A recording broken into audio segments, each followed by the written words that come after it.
E já estamos de volta ao vivo e em cores. Obrigado pelo carinho, que bom estar com você, que bom ser recebido por você na sua casa. Seja muito bem-vindo, viu? Hoje o Vida e Saúde está falando sobre uma realidade interessante. Estamos entrando na sua casa e tentando ajudar você aí a como lidar com as fases que todos nós enfrentamos e passamos, né?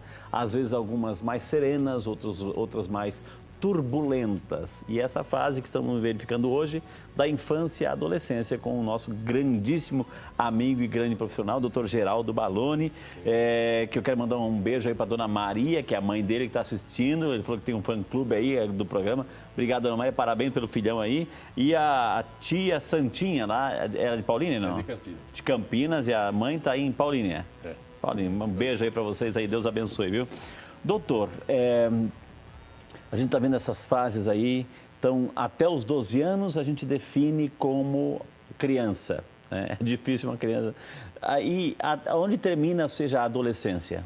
Então, a adolescência, segundo a Organização Mundial de Saúde, também está coincidindo mais ou menos com o Ministério da Saúde, iria até os 19 anos. Você vai fazer uma pessoa que fez 18 anos, já está gritando por sua liberdade, você é adolescente, aí sim que correr atrás. Isso tem que ser revisto. Inclusive, o começo da adolescência, que nós falamos aqui entre 10 e 12 anos, está muito mais próximo de 10, porque a menarca, que é a primeira menstruação das meninas, ela já está aparecendo 1 ano, 1,2 antes do tempo do que era 10 anos atrás. Né? E os meninos também um pouco menos, 1,1 ano antes do que era há 10 anos atrás. Então está sendo mais precoce a formação sexual, tanto do menino quanto da menina. Então, é uma adolescência que tem tendência a começar antes, mesmo porque nós temos um sério problema social e de saúde, que é a questão da gravidez precoce. É um problema seríssimo. Tem praticamente adolescentes com 13, 14 anos engravidando. Isso é um problema muito sério. Exato, né? Ô, doutor, agora, voltando assim à questão o que caracteriza, né? Quais são as mudanças comportamentais aí dessa transição?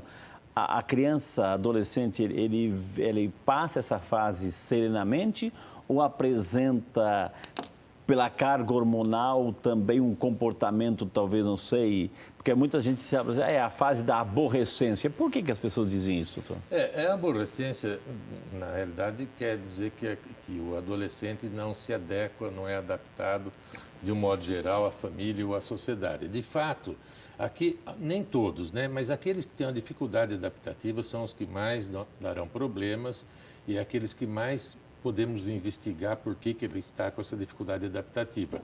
Mas uma das maneiras de comunicar para o mundo o descontentamento, a dificuldade adaptativa, a insatisfação do adolescente seria através da rebeldia, da agressividade, da explosividade. Às vezes a família chega e fala, eu não aguento mais essa criança.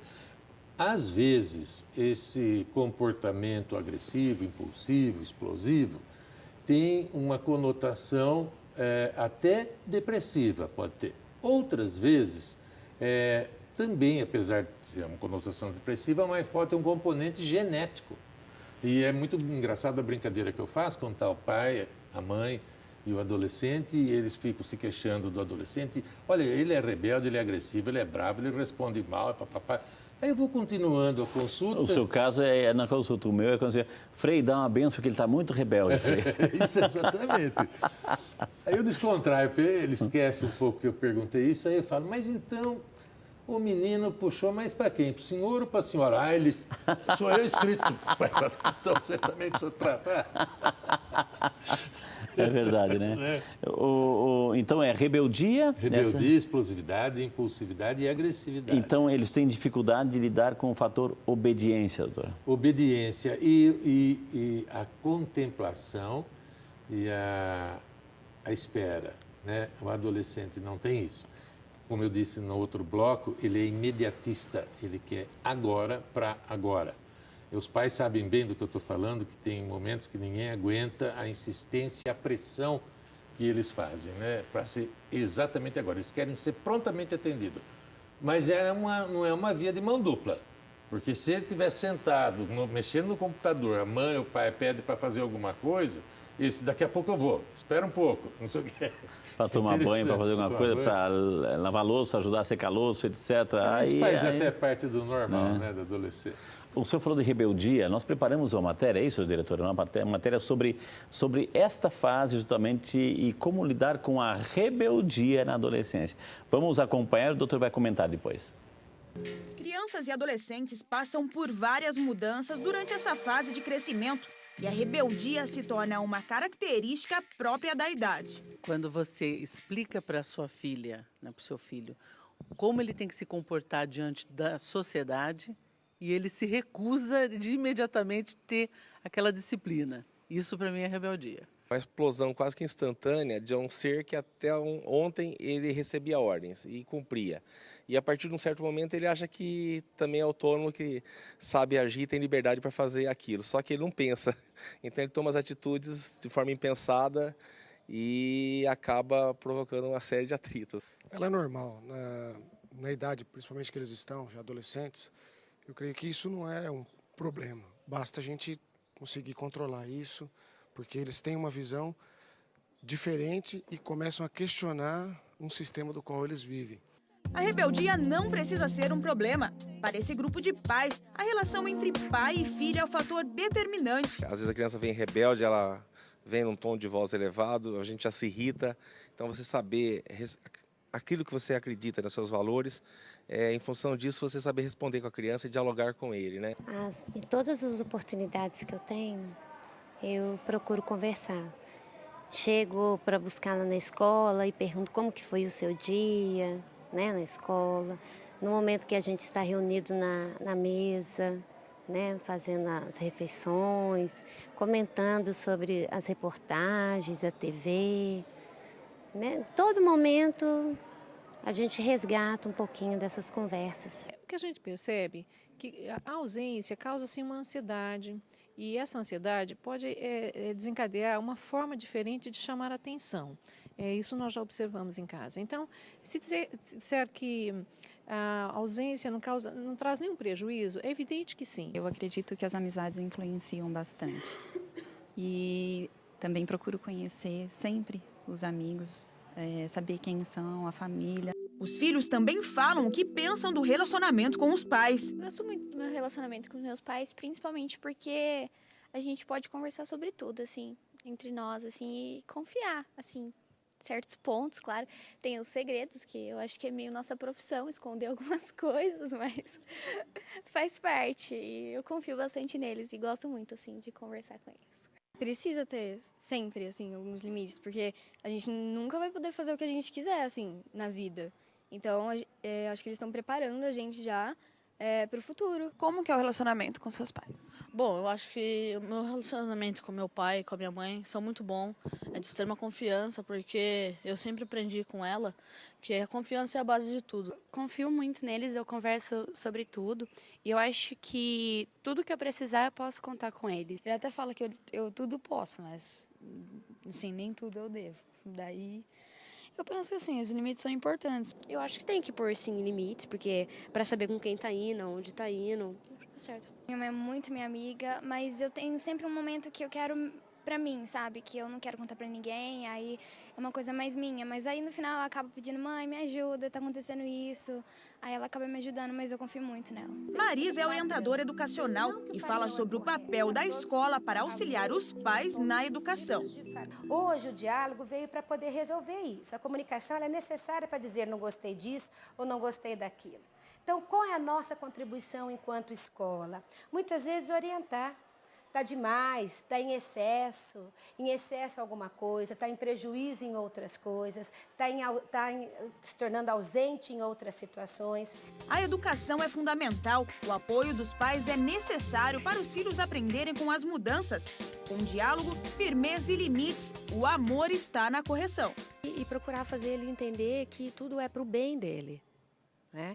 E que hoje, se a gente não colocar a regra dentro de casa ou dentro da família, ele vai sofrer fora isso. Nortear, procurar escolher, como eu escolhi, boas escolas que possam estar fazendo com que os valores da escola sejam os meus também, né? Para que ela possa depois caminhar sozinha. Porque a primeira coisa é a gente dar o exemplo, né? Eles estão numa fase que às vezes a gente só falar não adianta, a gente tem que mostrar realmente como é que é o dia a dia, né? Muito bonita a cena e realmente apontam vários caminhos aí. Doutor, eu percebi vários elementos importantes ali. Alguns dizem assim, a minha mãe é minha amiga, né? Meus pais são meus amigos. Ou seja, pais têm que ser amigos ou pais têm que ser pais? Isso é um erro cultural, né? Os pais têm que ser pais. Amigo, o filho escolhe quem ele queira de amigo. Você é pai e mãe, você não vai se impor, eu também sou amigo. E tem um mito que eu ouvi aqui também, que é muito enfatizado, né? Eu conto tudo para o meu pai e para a minha mãe. Isso era outra coisa que eu ia perguntar aqui. Era né? isso que eu ia perguntar. Não conta tudo. A parte que eles não contam, às vezes para o psiquiatra eles contam. Entendi. E evidentemente pela ética fica com o psiquiatra. Claro. Agora, não pense que vai contar tudo. Por que não vai contar tudo? Por isso que o senhor acabou de falar. O pai e a mãe não são amigos. Eles podem contar tudo para os amigos. Agora, isso não é pecado, não é nada disso. Sim. Eu acho que cada pessoa pode ter a sua individualidade. A sacralidade e a individualidade, né? Exatamente, e sua intimidade, quer dizer, cada um tem a sua, e a gente tem que saber respeitar dentro dos limites. Mas o que ficou claro na reportagem é a necessidade imperiosa do diálogo, da conversa. E o que não foi dito aí, mas eu gostaria até de sugerir, que muitas vezes a disciplina é muito difícil. Como eu disse, há um apelo social para conduzir a criança para outro lado, principalmente sendo uma faixa etária que a pessoa é altamente sugestionável, né? Sugestionável até pelo discurso, tudo. O que tem que ser feito muitas vezes, volto a insistir sempre, é estabelecer alguns limites, né? E como é que você estabelece alguns limites dentro dessa rebeldia? Nós temos instrumentos para isso, por exemplo, na disciplina, olha, se você não fizer a sua nota, a sua lição, isso e aquilo, você vai estar impedido durante 1, 2, 3 dias de usar o telefone celular, de usar o tablet, de fazer tal coisa.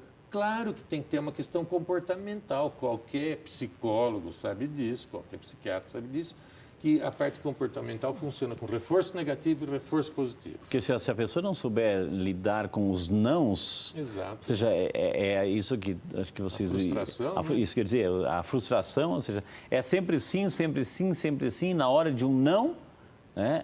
Aí se rebela, a gente vê até casos, doutor, casos trágicos de agressão, porque disseram um pai ou a mãe disse não naquele momento, quando sempre disseram sim, então não sabe lidar com essa negativa, é isso? Não sabe lidar com a negativa e uma parcelazinha de culpa também recai sobre os pais. Porque convenhamos que é muito mais fácil você falar, tá bom então.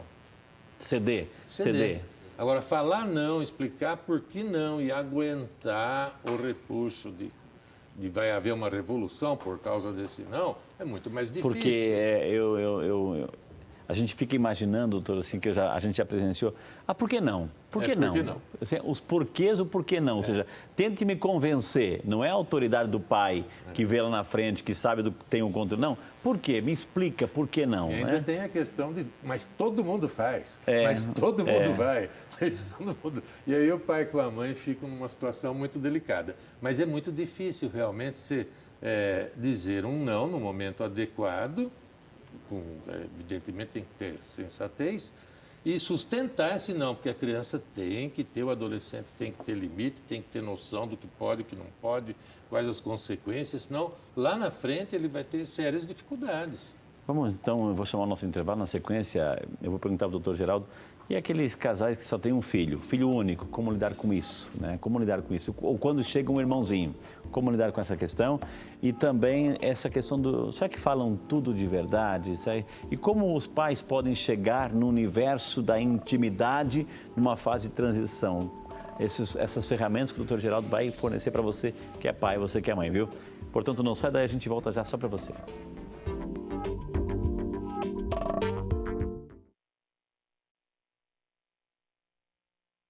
Não é a pergunta, Cícero.